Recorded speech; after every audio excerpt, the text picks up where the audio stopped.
Good morning, students. Let's continue our chapter number 15, Life on the Earth.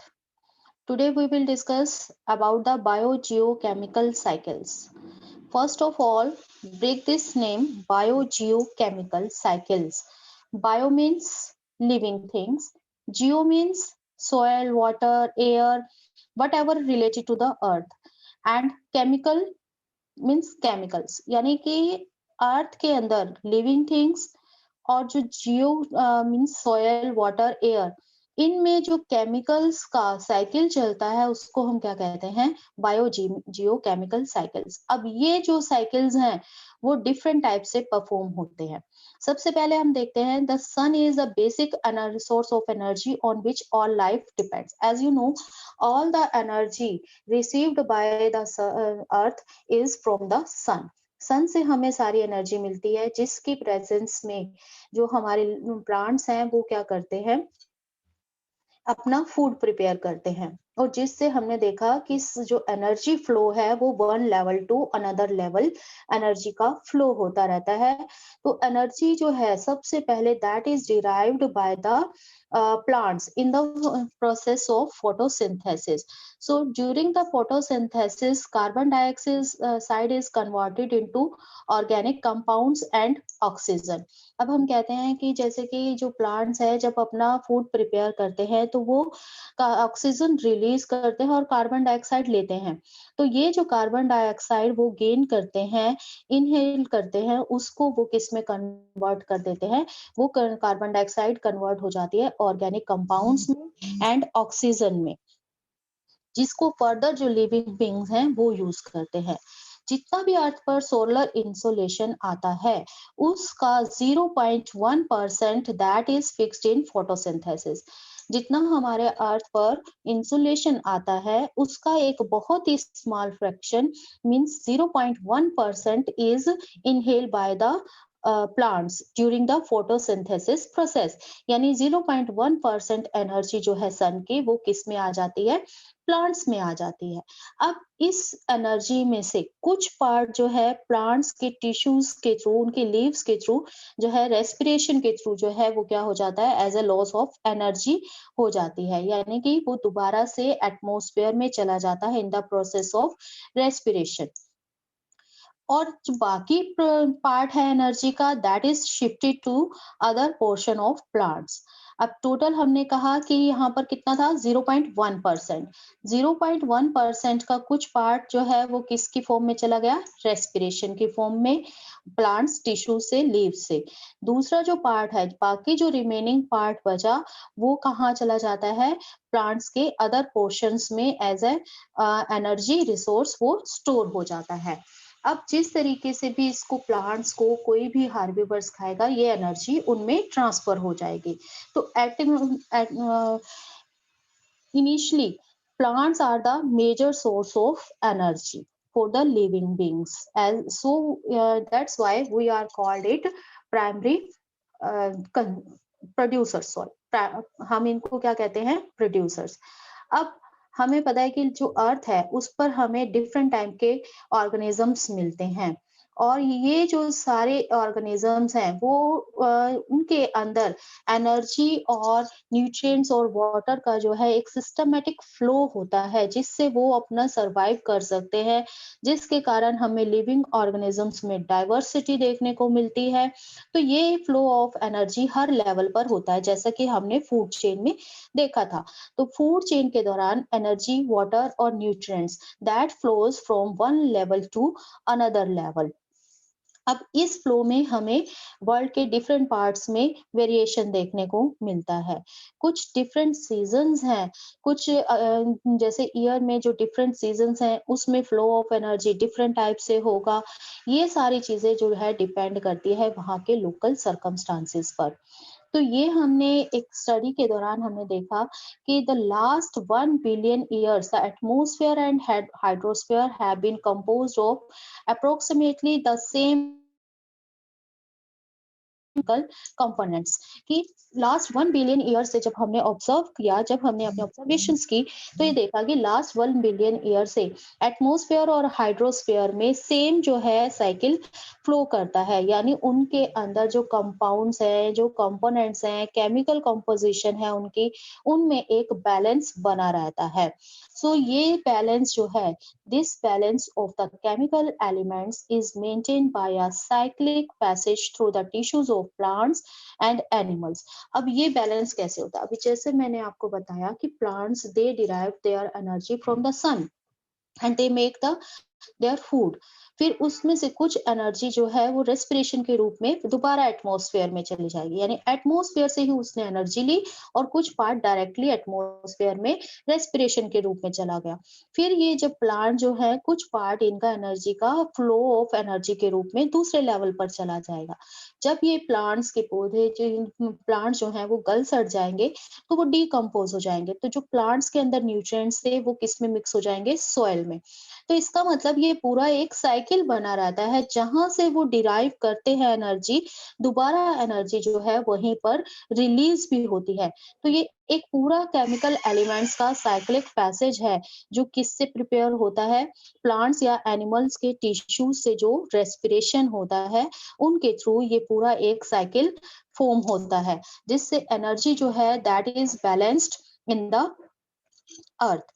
The cycle starts by absorbing the chemical elements by the organisms and return to the air, water and slow soil through the decomposition. Clear कि cycle जो है वो हमारा start होता है जब हम उसको एब्जॉर्ब करना शुरू करते हैं, एनर्जी को और केमिकल एलिमेंट्स को, और कंप्लीट कब होता है? जब वही एनर्जी या केमिकल एलिमेंट्स दोबारा से मिक्स हो जाते हैं एयर, वाटर और सॉइल में बाय द डिकम्पोजिशन। तो इस तरीके से एनर्जी का जो है एक साइकिल कंप्लीट होता है।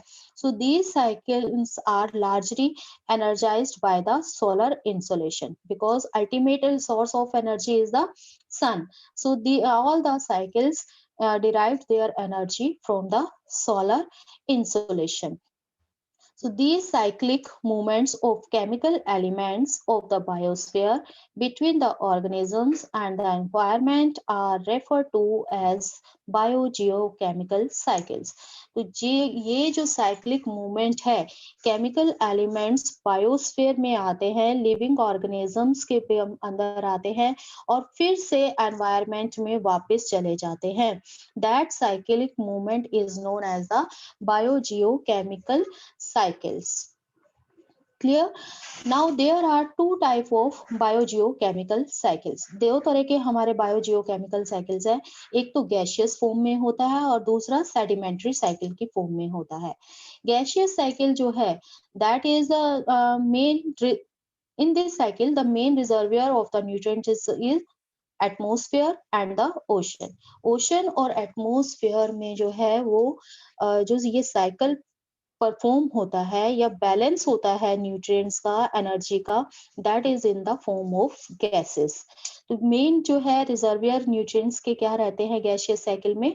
Atmosphere and the ocean.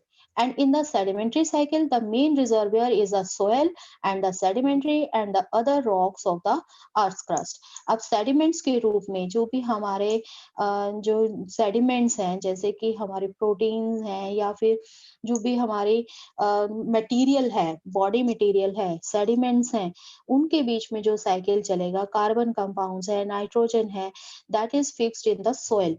तो इस तरीके का नाइट्रोजन साइकिल है, ये कहाँ पर परफॉर्म होगा? ये अर्थ क्रस्ट पर होगा, रॉक्स में होगा, सेडिमेंट्स में होगा, सोइल की फॉर्म में होगा। तो यहाँ पर हमने देखा कि there are two type of biogeochemical cycle. First is the gaseous and the second is the sedimentary cycle. So gaseous cycle, this gaseous cycle is performed mainly in the atmosphere and in the ocean, while the sedimentary cycle is mainly in soil, the sediments and the other rocks of the earth crust. So this is the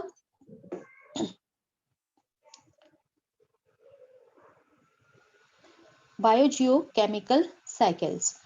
Now come to this, the first cycle. The first cycle is the water cycle. अब different type के cycles जो हैं वो हम इसमें chapter में पढ़ेंगे, जिनमें हमारे मेनली आते हैं the water cycle, carbon cycle, oxygen cycle and nitrogen cycle and other mineral cycle. कि वाटर जहाँ से हम रिसीव करते हैं वापस वो एटमॉस्फेयर में कैसे जाता है।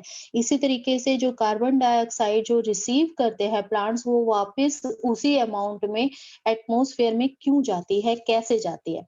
क्योंकि अगर हम सिर्फ रिसीव ही कर रहे हैं और वो वापस नहीं जा रहा, तो इट मीन्स उसकी क्या हो जाएगी, क्वांटिटी यहाँ पर बहुत ज्यादा इंक्रीज हो जाएगी। तो हर चीज जो है गॉड ने बैलेंस में बनाई है। अगर हम सिर्फ रिसीव कर रहे हैं और वो दोबारा से एटमॉस्फेयर में या फिर हमारे जो जियो है या हमारी सोयल है, क्रस्ट है, उसमें वापस नहीं जा रहा है, तो इट मीन्स उसका अमाउंट क्या हो जाएगा, बढ़ जाएगा और हर चीज जो है इम्बैलेंस हो जाएगी। क्योंकि इकोसिस्टम में हमने देखा कि हर चीज जो है एक बैलेंस में है। कि हर जो स्पीशीज है वो दूसरी स्पीशीज को बैलेंस करने में हेल्प करती है, दे आर इंटरलिंक्ड। तो there are different cycles are performed over the surface of the earth which maintain the balance in the ecosystem of the earth। तो यहाँ पर हम इन्हीं साइकिल्स के बारे में पढ़ेंगे। फर्स्ट आता है हमारा the water cycle. All living organisms, the atmosphere and the lithosphere maintain between them a